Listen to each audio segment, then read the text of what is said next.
is KC Sports Network, proudly presented by Emprise Bank. Hello and welcome into another edition of Threema. I am John Kurtz, back on the pod today. I've got Cole Manbeck with me.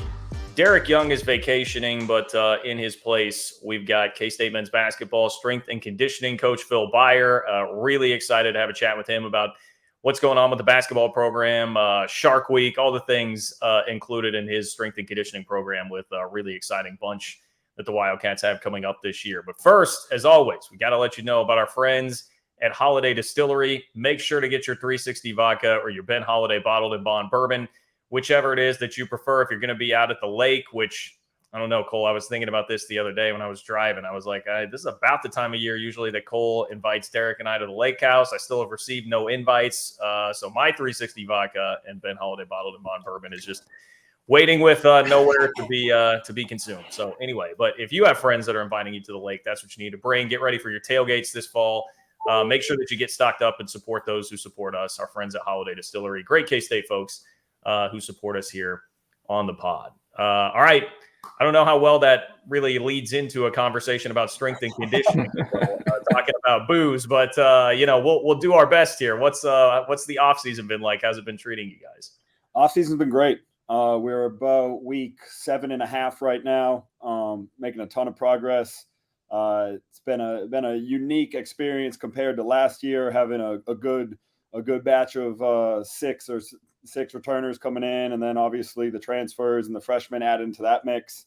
So that's been exciting. And then a lot of different goals. Like last year, pretty much everybody but Marquise had to gain some weight and put on some muscle. And this year we got some guys that are trying to trim, trying to maintain, trying to get more powerful. It's been a lot of fun. Well, I'm going to transition to something we were talking about just before we went on the air, because I think this is something a lot of people will really be interested in and like to see. But, man, you showed us a print off that you put up as soon as the FAU game was over of the box score of the game. They've been wearing these shirts that say all in with the NCAA championship trophy. And on the back, it has the rebounding numbers from that game. Like, how key has that been just to keeping everybody motivated and sharp this offseason? Yeah, as a staff, we talk about how rebounding is effort and physicality.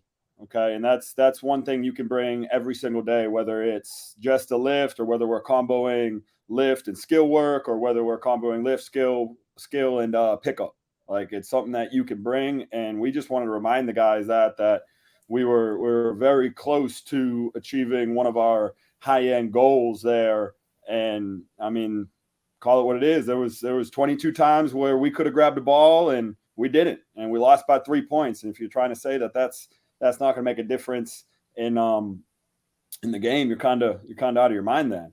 But no, the guys have embraced it. Like we were talking about before, like we have guys that want to gain weight. We have some guys that want to get leaner, some guys that just want to get stronger, some guys that want to play over the rim a little more, so working on their power.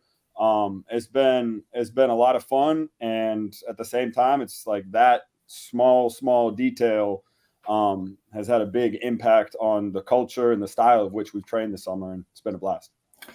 Hey, Phil, this is the first time we've had you on, so I want to rewind back to when you were making the decision to leave Miami to come to Kansas State.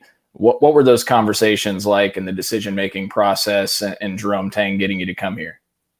Yeah, so when the position opened up, I was obviously super interested. Jareem Dowling is my brother. Like, he stood up there next to me a couple months ago when me and Jenna got married. And I'd always told him after our time at Arkansas State and North Texas together, like if he were to hop on with Tang when Tang gets a head coaching job, I'd love to be in consideration. And then that led to about an hour and a half, 2 hour long phone call with me and Coach, and along with some other calls with me and Reem, and just the vision that Coach Tang has and the staff that he's put together and the types of players he recruits. Like, it was just a no-brainer. I mean, everything was awesome at Miami. Coach Larinaga was great to me. The rest of the staff was great, and we had a ton of success. And obviously, and I knew they were going to be good last year too. But I also knew I wanted to work with Reem again, and then Tang putting icing on the cake with the vision was just great. Unique situation last year, obviously, with Keontae and him coming in late August and everything he went through in the medical process, the clearance process. I'm just curious, like, from a strength and conditioning perspective, How did you manage your way through that and helping get Keontae back in shape, but also maybe not pushing him too hard early on? It seems like there was probably some sort of middle ground you had to find. I'm curious how you handled that from a strength and conditioning aspect.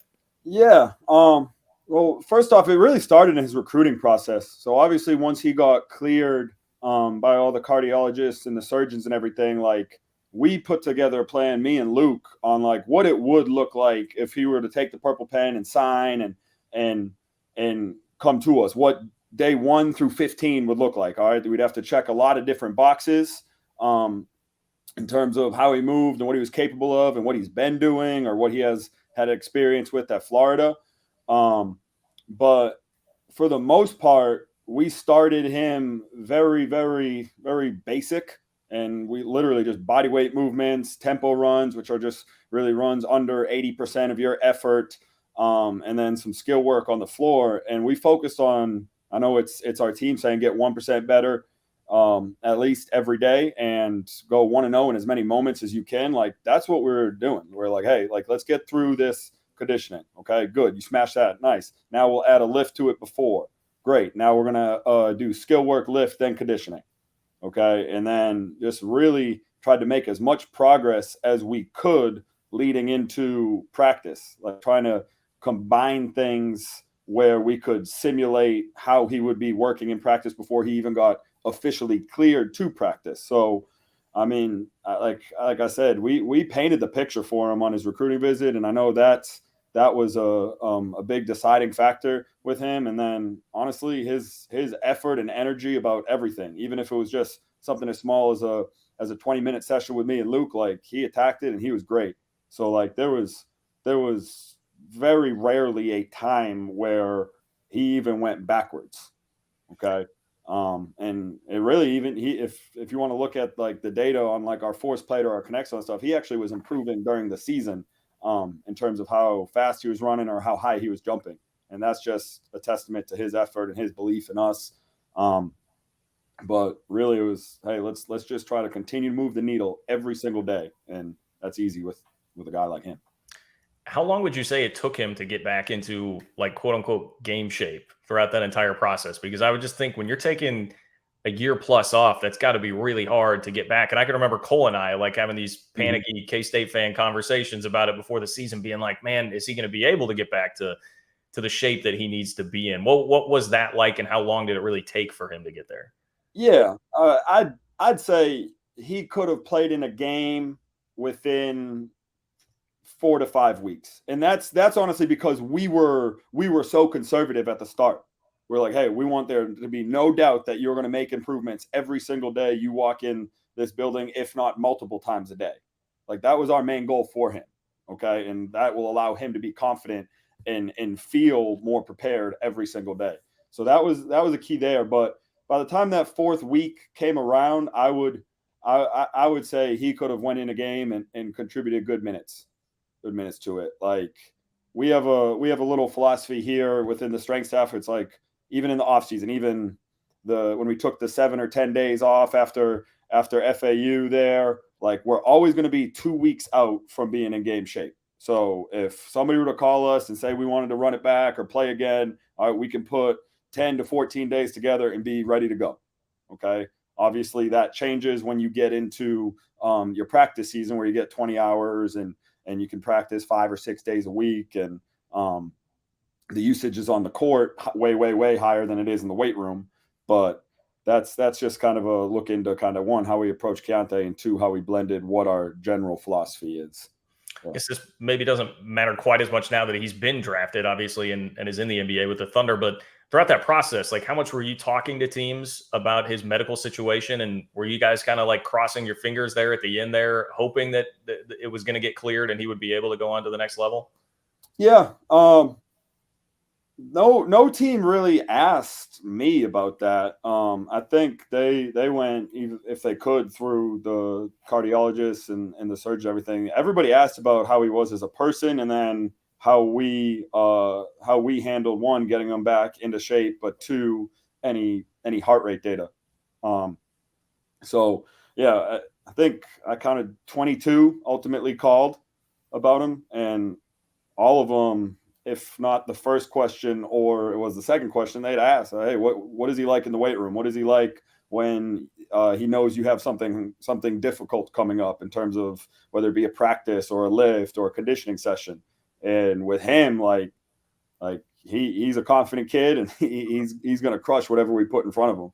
And that's what I said. I did not need to fight him on anything with that. So those were like really the big questions I asked. Like very rarely did we ever have to talk heart rate monitor or anything like that. Well, as far as guys on the team right now, I mean, Naquan Tomlin, we saw the video of him hanging out at Rucker Park the other day. I think this was actually like maybe on Ream's social media, but Jareem had a video where he and Marquise were kind of like giving Naquan a little bit of grief about his weight and where he's at. So like where has Naquan Tomlin's focus been, and like what is he weighing these days? Where do you guys want to see him get to? Yeah. Quan's focus has been good. He's obviously had all those workouts in the spring, so his time was a little different. I believe he did workouts with 5 NBA teams in the spring. So we had to kind of modify his spring compared to some of the guys that stuck around. But ultimately, that was more driven by Keese with his experience with the summer league. And I know talking with him and hearing what his take was through the staff and everything, like the physicality is just the next level. It's grown men in the NBA, and Keese obviously had success in the summer league, but that was one of his take home points there. So with Quan right now, we're putting a big push on putting some mass on him, getting him stronger. He's getting off the floor quicker, which is nice. That's kind of some of the advanced data we take. He is probably about 207 to 210 right now, and I mean, we'll just give you guys the inside scoop. Like the reports that we're getting on him is if he can get to 220, it's a no-brainer in terms of his draft stock. And he's motivated. We've talked about it. I'm confident he's going to get there. We still have 2 weeks of practice before we go on our foreign tour here. And then we get another 4 or 5 when we get back. And that's going to be it for Quan. I think he's going to lock in and really get it rolling here. Well, this is where I get to be a bad host and blow right through what my producer is telling me. But just one quick follow-up on that. Like, what do you have in Naquan eat? Like, is it all like protein gainer sort of shakes? Like, what are you guys doing to try and get him to put that? Yeah. So, I mean, I've told Tang this, like Coach Tang this, that like if we're just chasing a number, like that's easy. I can go work at a Planet Fitness and get people to a certain body weight. We want to do it the right way. We want to do it in a way that once we go into Shark Week and go into our 4 weeks of practice, like he's still going to have great habits where even if that point he's not going to be putting mass on, all right, he's still going to be doing the right things. All right, so I'm not just going to have him go eat a whole box of pizza and just pound protein shakes all the time. We want to eat a high frequency of real food, stuff that was picked, your plants, all right, your lean proteins, everything like that. We want that to be involved with every fueling he has. And for him, that needs to be about 5 or 6 times a day, okay, and correctly spaced, not just, hey, I'm going to eat 4 things before 1, all right, and then we have our practice, and then I'm going to do 4 skill workouts after it, and then only eat 1 more time after that. That's not right. So for the most part, we provide a lot of that stuff, and every time he comes in the building, and to his credit, he's been in the building a lot here, like he's going to get the right options, and we're going to get him there. But yeah, those are really the basic principles we follow. As long as it's a lean protein and it's something that was picked and fresh and right, that's what we're rolling with. But we have nutritionists help too. We got RDs that put a lot of time and effort into him too. So that's not all on my plate, but it's something that our really performance team communicates about regularly. Well, eventually, I'm sure that'll get him fitting even better in those home field T-shirts that he can be rocking, which, of course, Cole and I both have on right now, our home field gear. You guys know, if you've been listening to the pod for a while, best place to get your K-State gear. They've got a whole new K-State line that has been released here in the last couple months this summer. They've got a bunch of new gear, great stuff. I love the Copper Bowl shirt that you guys see me wearing a lot. Shout out to the 1993 team, but great retro stuff. They've got all sorts of teams, 100+ teams on their website. It's homefieldapparel.com to make sure that you go get your home field gear and get geared up for football season, man. It's just around the corner, football and hoops. will be here before you know it. So make sure you've got everything stocked up and ready to go. We'll be back in just a minute with more with Phil Baier. Thanks for listening to KC Sports Network. Make sure you download our new app. Find it on the App Store or Google Play. Just search KC Sports Network. Entertain, educate, inform. KC Sports Network. Hey, Phil, when it comes to the training of the guys and strength and conditioning on the basketball aspect side, is there a certain area you focus on more? I think about K-State basketball under Frank Martin. Scott Greenwald was the strength and conditioning coach. Those guys were huge and really strong, kind of bulky. Do you focus more on bulk, strength, or is it with Coach Tang? Does he want guys that are more explosive, burst, athleticism? How do you kind of balance that? Yeah, that's an interesting question, okay, because the times have changed, and I don't mean that trying to sound like old. Yeah. Like even when I started my career, I had 8 hours in the summer where it was on the guys to plan their skill work and their pickup. Whereas now we get 4 hours with me and then 4 hours on the floor with the staff.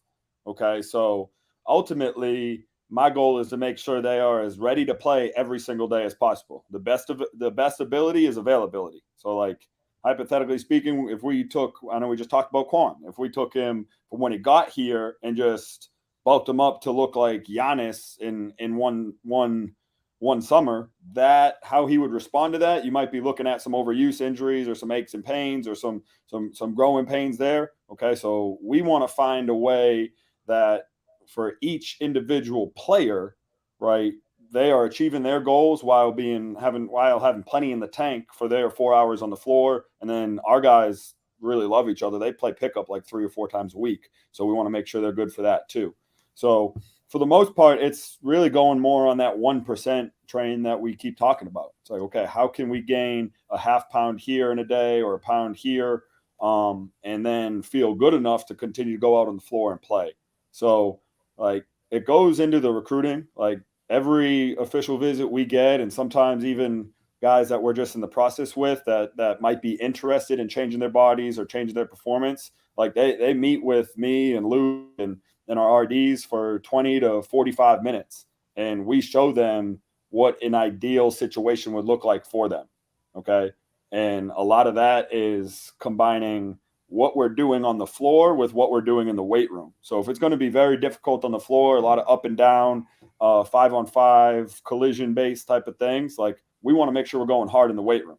So when we do back off on the floor and it's a little more skill related, that means like I'm not going to go crush them in the weight room and they have zero ability to recover at all. So I do know just based on the past 2 years, Coach Tang does like recruiting long, athletic, for lack of a better term, skinny guys. So we have had to put mass on guys like Taj Manning has put on 20 pounds. Dorian Finister is up 23. Naquan really net is about 15 to 16 there.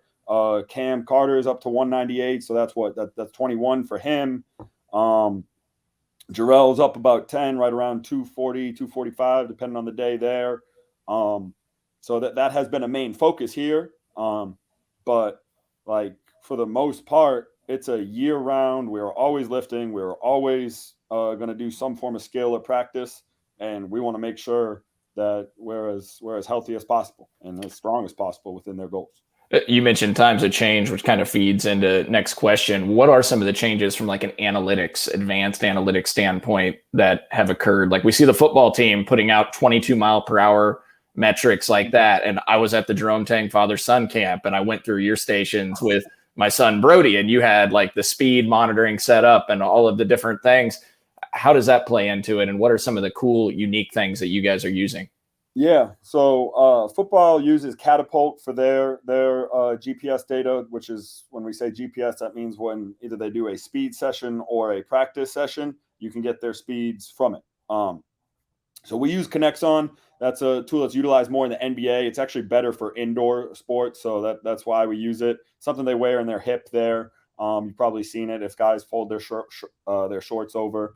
That gives us a number of different data. Their highest jump, their top speed, their time spent in different speed zones, how many times they did jump in a practice, It kind of takes all that data and spits out a load score, which we utilize for our difficulty of how difficult the practice was. So we utilize that every single day. We have a force plate here that's more jump related. It tracks different phases of the jump. So if they're dipping, if they're lowering their body and leaning more to one side, it's going to tell us there. If they're slower off the ground, which is a sign of fatigue, that it's going to tell us that. Obviously, it's going to measure jump height, how much time you spent in the air, and then when you land more on your left versus your right. A lot of different things there. So we utilize the force plate about 4 times a week, and it's a great way to track progress. And you can really see guys get stronger without putting 400 pounds in their hand or on their back. So that's really good for our freshmen. But yeah, those are the 2 big technology tools we use. There's some things in the weight room that track bar speed, so we can train different percentages every single day, as opposed to just guessing that the player is fully recovered or anything like that. It's been a very interesting process learning all of this stuff. Whereas like the coaches I started my career with were just like, just get them stronger. I want to see more iron on the bar, and that's how we're going to get better at basketball. Which for some people that is the case, but for other people like Arthur, for instance, he came in here very, very well developed, like, and very strong as is. Like, getting him that much stronger isn't that more important. Getting him off the ground quicker and moving his feet better is more important. So having tools like that really, really help. That's a perfect lead in. I was about to ask about Arthur Kaluma, Tyler Perry, 2 transfers that people are really, really excited about. Mm-hmm. What is K-State getting? Like, what are you seeing in these guys as far as athletes, competitors, et cetera, that you've been around? Yeah. You are getting 2 elite competitors, guys that want to be in the facility, guys that want to maximize every resource we have here and are excited to do it. I mean, we do optional agility sessions, and that's one thing during Art's recruiting visit. He felt he wasn't as good during the NBA Combine as others at. So he's in here every day. We start at 10 a.m. He's in here every day at 9, and we're doing 30 or 40 minutes on the floor, moving his feet, teaching him how to accelerate, everything like that. And that's improved him greatly. Tyler Perry came in. He was a little big. He was a little heavy, and he was willing to admit that. But he's lost about 14 pounds, and like, dude's a leader. He loves helping people, loves being with players, loves competing. Just an everyday guy. Well, we can't forget about the 3 freshmen, most talented freshman class that K-State has had in quite a while coming in here. And you tweeted out a picture the other day that got people pretty fired up about them and how their bodies are looking right now. But, Day-Day, RJ, McCaleb, same question there. What is K-State getting in those 3, and where are they kind of at in their development with you right now? Yeah, all 3 of them love ball. I mean, like, they've came in and they're almost all 3 of them are consistently part of what we call like the breakfast club. Like, I'll come in and I'll meet with my staff around 7 or 7:30 a.m. and we'll make sure everything for the day for the guys is taken care of. And if not all 3 of them, 2 of them are in there every single day, like, as we're arriving, like, not even like just sitting there waiting for anything. They're already doing their form shooting or anything like that. So a ton of excitement about that. Their bodies are changing greatly. Day-Day's put on about 7 pounds. RJ, he's a weight loss goal guy, so he's dropped a good amount and leaned out quite a bit. And then, I mean, buddy McCaleb Rich is probably the most put together freshman I've ever came across. Talk about somebody who is extremely twitchy, extremely physical, just very, very gifted. And he's made great progress as well. But they all like, there's been zero issue in terms of like acclimating to the weight room. Sometimes you get freshmen that it's a big eye-opening experience. They're every single day look at me square in the eye and, what do I got to do? What do you recommend? Like, am I doing this right? Like, very coachable. So everybody should be very excited about that. Phil, John mentioned the social media pictures of the freshmen. You tweeted out a lot of those pictures last year too, of some of the gains that guys are making. Is that something you like to do and engaging with the fans on social media? And can we expect anything new from you on social this year? Yeah, I'd like to do like the fastest 60 seconds in the Big 12 or in college basketball, going along with like our tempo, and just do like a quick 2 or 3 second burst of each lift or drill or anything we're doing. But yeah, I do know like the guys like it's human nature. Okay. I'm going to go in, I'm going to lift these weights. I'm going to go to practice, and then I'm going to eat whatever is prescribed and whatever is told that's going to help me. And wow, now all of a sudden my shirt fits tighter, or all of a sudden I look better when I wear the cutoff or anything like that. Like the players notice that stuff, and honestly, it's their hard work that changes their bodies. Like I want to reward them for it. Like you shouldn't go whatever it is in the spring, 3 or 4 weeks, and 8 or 9 weeks in the summer, then another 3 or 4 in the fall, and just be like, okay, yeah, like I'm getting a pat on the back. That's not enough. Like I'm gonna put it out, and if you make a great sacrifice to transform your body and ultimately help your performance, like I want to show some love. Like I'm gonna tell you it every single day, but like I think the world needs to know. It's something that I've told guys before, but yeah, we're hopefully going to get creative here on the social side, or at least stuff that's going on in the weight room, and we can show you that. But the before and after pictures is stuff that I've always done and like rewarding the guys for it. All right, you got to tell us about Shark Week. What can you tell us that entails? You don't have to give away all the details. We saw the shirts last year, and Coach Tang talked about it extensively. So what can you tell us about what Shark Week means and what you guys do there? Yeah, so we start every day at I believe it's 5:30. Okay, 5:30, and we utilize the hour that we have on the strength and conditioning side for conditioning, and then if we have certain standards for drills, and if they're met, it should be done in an hour, and then we can move on to basketball. And if they're not met, we're just going to keep going until we get it done. Because I think that's a testament of creating the attitude that you want to win. We're not going to move on until we've either won or we've learned. And it's 5 days. It's very competitive. It's very intense. I'm not going to go through the drills here or anything like that, because it's ever changing. But no, I do know the guys last year, it gave them an edge that I think they developed, but they didn't even realize how much of an edge it gave them. Like we're 5-0 in overtime games. Like even like in particular that West Virginia game that started off Big 12 play, and then the Michigan State game. Both of those games kind of ended bad for us. Like they hit shots at the buzzer, and we like what people might think we're on the ropes. Whereas we sat down in the huddle, and all the guys were like, we practice harder than these guys. We work harder. We've seen it all. Like it's not going to throw us off. We're winning this game. We're good. And I think that was greatly attributed to Shark Week, because like we use the term stretching them. They've been stretched, and now they can respond from things. That's a great point. I had not considered that with the connecting the overtime to everything you guys do on the strength and conditioning side, but it makes perfect sense. So definitely a job well done, tip of the cap as far as that goes. You also brought up, just being on the bench with these guys throughout the year. What's like the best story that you can tell us, or best memory that you have? I'm putting you on the spot a little bit there, but from being on the bench with this team last year. Man. Okay, so I'm going to answer first selfishly as a strength conditioning coach. Number one was Taj Manning after that West Virginia game. We had been going back and forth on like, hey, what's a good weight gain goal number for you? Like he was at about 215 at that time, and I mentioned he's up to about 230 now.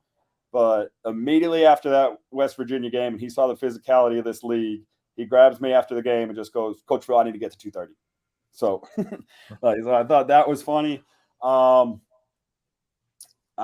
couple of them. I mean, you got when Sandstorm came back into the mix. That was cool. Like it was an important time in the game, and I believe we were winning. But like you could see the guys like, oh my gosh, like this is impressive. Another time, Reem fell through a chair, getting so excited. That was entertaining. But he recovered from it, and we're good there. No, I mean there was just so many. It's so many, especially everything at the home games, like the fans provide us and getting behind us, and whether it's good or bad, like helping us along the way, like that's really just just been awesome, and seeing the guys feed off of it and connect with each other, like that's just a blast. We've got some fun ones to get you out on here. So now speaking of Jareem, I have seen he does Peloton. I've seen him at 9 round. Like he's getting after it. But which coach, if it's him, great. If not, great. But which coach on the staff would have the best shot of making it through like the Phil Baier strength and conditioning program in one piece? Anthony Winchester trained with me for a while. A-Dub. Yeah, it's actually kind of offensive to me that people mistake him for the strength conditioning coach. But I mean, maybe it's a compliment to his hair because it's almost as good as mine. But no, he trained with me for a while. You'll see Carpin here a lot. He frequents in here, but Reem has years training on us. Like he's been with me at Ark State and North Texas, and we've done obstacle course runs together. I would trust Reem to help the rest of the staff along in terms of running a Phil Baier lift day or routine or anything like that. Hey, you averaged 23 yards a catch playing college football up in Massachusetts, Phil. What, 728 yards on 32 receptions? I'm the stats guy, Phil, so I'm always going to bring that to the table here. What was football your first love, or is that your favorite sport? Yeah. I mean, to be honest, the first 4 years of my college strength and conditioning coaching career, I thought I was gonna be a football strength coach. Like I coach men's basketball, and it's just kind of part of who I am is to give my very, very best, no matter what team it is, whether it's football, men's basketball, tennis, gymnastics, track and field, cheer and dance. Like I got into this profession to help others because I had 4 great college strength and conditioning coaches that helped me. So I started off SEMO. I was an assistant with the football team and ran men's and women's basketball. Then that led to Arkansas State, where I was an assistant with the football staff, and then ran men's basketball, men's and women's track and field. Like I was planning on being a director of football strength conditioning.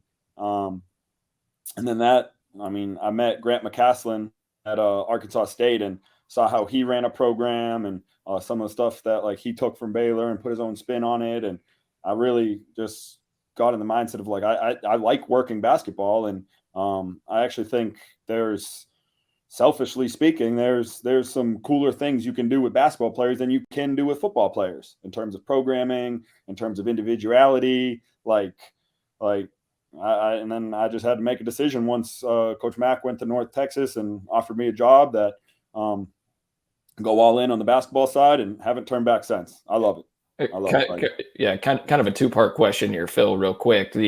What about Manhattan? You're a guy that's been in a lot of places. What about Manhattan stands out to you and your wife, Jenna? And then also just the culture of Jerome Tang and this program and the staff and all the team dinners you guys do, all the get-togethers, the karaoke with Keontae that night of his visit, Jareem's film. And it just seems like such a close-knit locker room. You guys balance the fun with the workman-like atmosphere. So I'm just curious for your thoughts on both of those.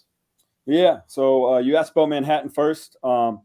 Everybody kind of hit me when I took the job about like, oh, like you're leaving Miami for Manhattan. Like, what are you doing? I mean, I had lived in a quote unquote college town before, so it wasn't that big of an eye-opening experience. But 2, like I got into this profession because I love what I do, and I want to devote 9 or 10 months really hard, deliberate work to it, and then whenever we're off, we can be off. We can decide if we want to go on vacation, we go on vacation. But Manhattan has been super welcoming.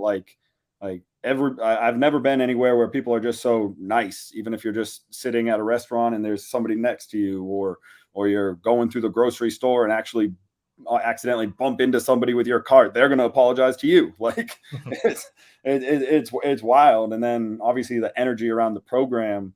Like, I mean, I haven't been at a place where people get as fired up about it as they do here. And hopefully we continue to give them something to get fired up about. But yeah, Jen and I love it. Like we wouldn't have changed it for anything. And then going back on the culture of Coach Tang and these players and this staff, like I mean, Reem gets on his phone and puts it out, but that's every day.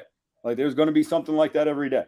And whether it's just messing around in the locker room, whether it's pre-practice, whether it's something during a meeting, like we're going to be ourselves. And if you like it, come on. If you don't, that's okay. We're not going to put any shame on it like that. Like we're all about working really, really hard, having fun with each other. 'Cause that's what makes it enjoyable. We put in way too much time to have this just everything be on a whistle and it has to look exactly like this. Yeah, we have standards that if we don't get something right, we're not going to move on from it. But like we're going to have a blast living life with each other, whether it's staff, players, coaches, players, like however the connection is, like we want to make it as enjoyable as possible. And that's really just oozes through this whole program, no matter whether it's my interns or our managers or our full-time staff. Like that's just how we roll.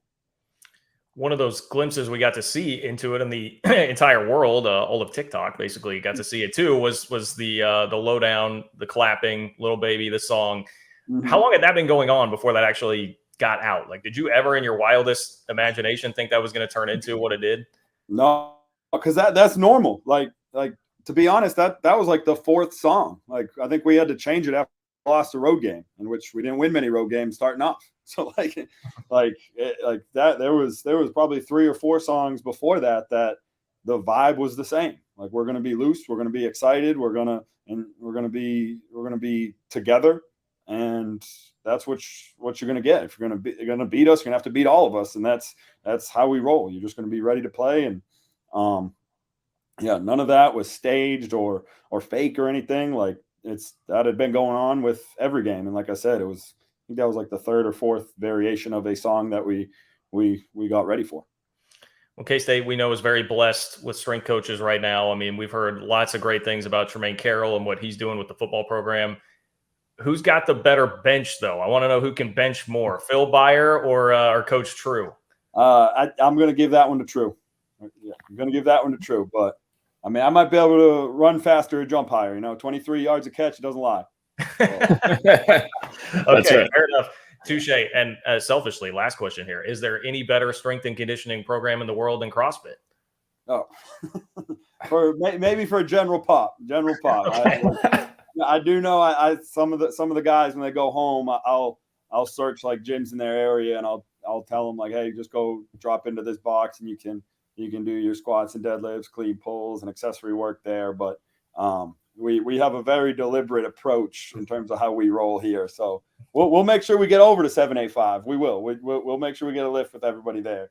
But in terms of for these guys, I gotta err on the performance side. Well, yeah. Phil, we can prove that. We can have John Kurtz go do a workout with you under your program, and we can film it, and put it on a 3-mall pod. Yeah, I'd like the sound of that. Yeah. I mean, I'm not volunteering myself, Phil. I'll be the camera guy. What would we call that segment? Probably John dying is what that would be called. So I'm not man enough for Shark Week, I don't think. We might have to skip that. But hey, Phil, we appreciate the time immensely, man. It's been a blast catching up with you. Thank you for everything you're doing for this program and this school, and just keep it up, man. Can't wait to see what you guys do this year. Thank you. Appreciate y'all.